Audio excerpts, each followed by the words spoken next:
અમદાવાદ શહેરના અનેક વિસ્તારોમાં વરસાદ વરસ્યો। પ્રહલાદનગર, સેટેલાઇટ, જોધપુરમાં પડ્યો વરસાદ। એસજી હાઈવે, થલતેજ, ગોતામાં વરસ્યો વરસાદ। બોપલ, ઘુમા સહિતના વિસ્તારમાં વરસાદ પડ્યો। ગરમીથી લોકોને આંશિક રાહત મળી છે।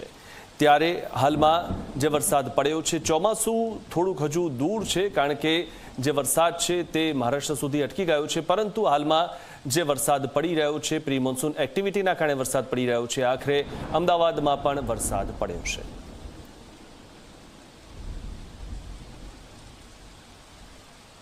તો આખરે અમદાવાદમાં ગરમીથી લોકો જે ત્રાહિમામ પોકારી ગયા હતા તેમને હવે રાહત મળી છે।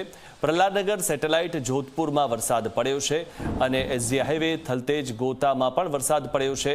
ત્યારે રાતના સમયે અમદાવાદમાં વરસાદ વરસ્યો અને છેલ્લા કેટલાય દિવસોથી જે અમદાવાદીઓ બફારામાં હેરાન પરેશાન થઈ ગયા હતા, ગરમીથી હેરાન પરેશાન થઈ ગયા હતા, ત્યારે હવે તેમના મનને પણ ટાઢક વળી છે, કારણ કે અમદાવાદમાં વરસાદ વરસ્યો છે।